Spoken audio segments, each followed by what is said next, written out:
Only 1,000 blocks away. I was expecting it to be much worse. Goodbye, colonial build. Let's go see what the old growth pine taiga looks like. Because it seems to be a very small taiga. Although if it extends up there, I could do something up there. That would be cool. Yeah, it's basically where the pod soil is on this side of the riverbank.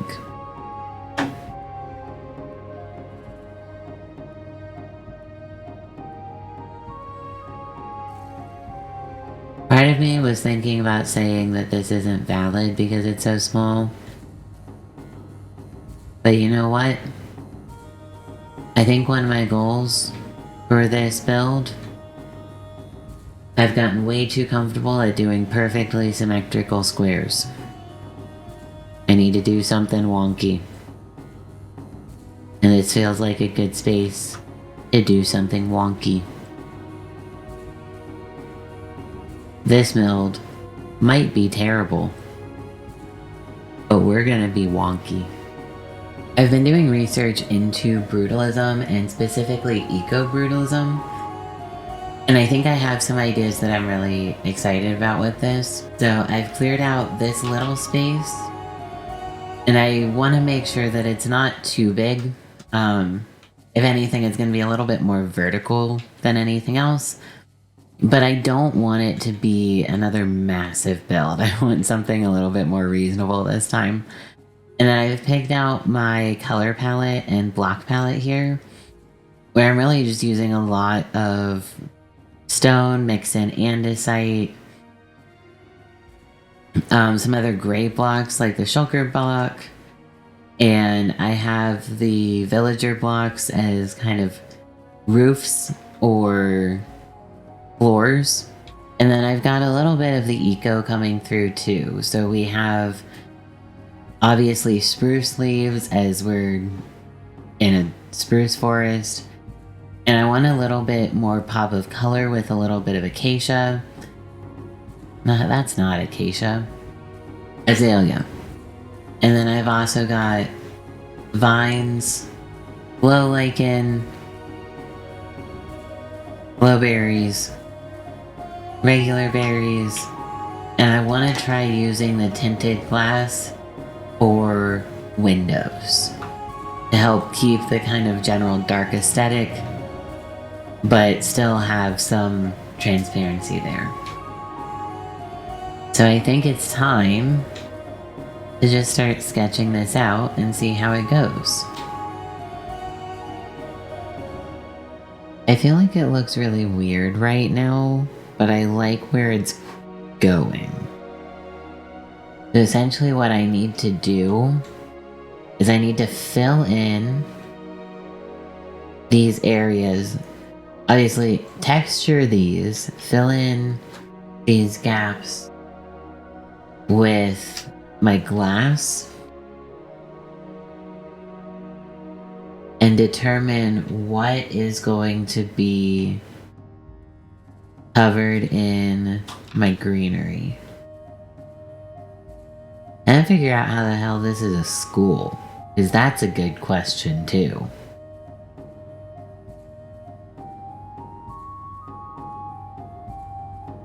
But it's going somewhere. It's a start. I have taken steps to embrace the eco part of this idea, and I'm liking it better now. So I put moss roofs in on the flat bits, and then used the mossy bricks and mossy cobblestones, some more moss, some vines, all of that fun stuff to kind of around those areas as though it was spreading. Down here still feels a little bit bland to me, so I'm inclined to do something to spice it up a little bit, but I think after that, I'm at the point where I need to figure out how the hell this building is a school. have an idea. I'm gonna see if I can execute on it. And I'll probably be finding more bits like this where I feel like it needs to be broken up a little bit more greenery. Maybe some more leaves or something. I'll be finding these for a little while, but I am liking the direction that we are going with this one. I have an idea though, and I want to see how much it really potentially makes sense. I'm gonna take these. And maybe I'm not up there, so I can't have blueberries yet, but if I do this, and then we can spawn bees for them, and like maybe this is a nature school. And so down here, and then maybe one more in this corner. Maybe this one will be a hive. And then over here can be the actual entrance to the upstairs. But they have this bee area with, I should get something other than that. Cornflowers. Let's use cornflowers. Got some cornflowers around in here. And we just might start getting ourselves some bees and some honey.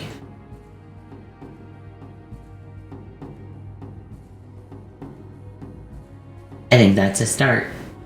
I'm gonna work on separating this building into rooms and getting some kind of flooring in. I really haven't spent all that long with this build at all, but I'm feeling content with it, which is odd. I think this just fits my style. It's very blocky, it's very gray, and then I can just throw greenery around, and it works. So in here I have our little bee area. I should spawn some bees.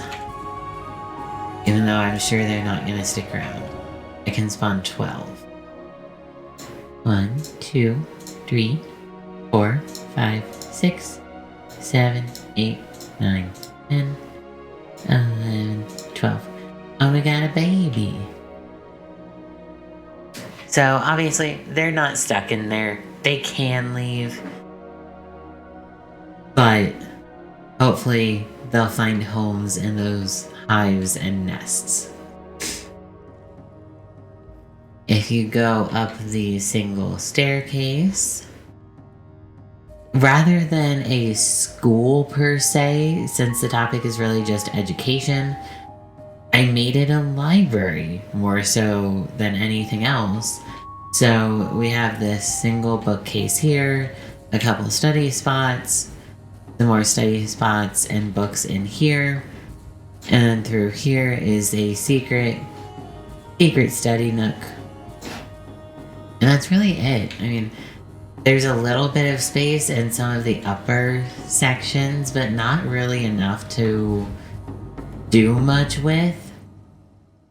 So I've kind of just blocked them off, and this works. All the bees flying around make it so good too. I love bees in Minecraft. They're so cute. No, so I don't know what else there is to do with this. I think it's there. I think it's done. Let me know what you think, because honestly, when I first looked up brutalism, I thought it was gonna be something like modernism, where I was just gonna struggle with it to no end. But once I saw that eco-brutalism was a thing, I feel like I like it a lot better. I think it's fun. It definitely does not work in all instances, and I'm not sure it's the best choice for this biome. But I like it. I think it's fun to play with. And I guess I will see you all next time. Bye.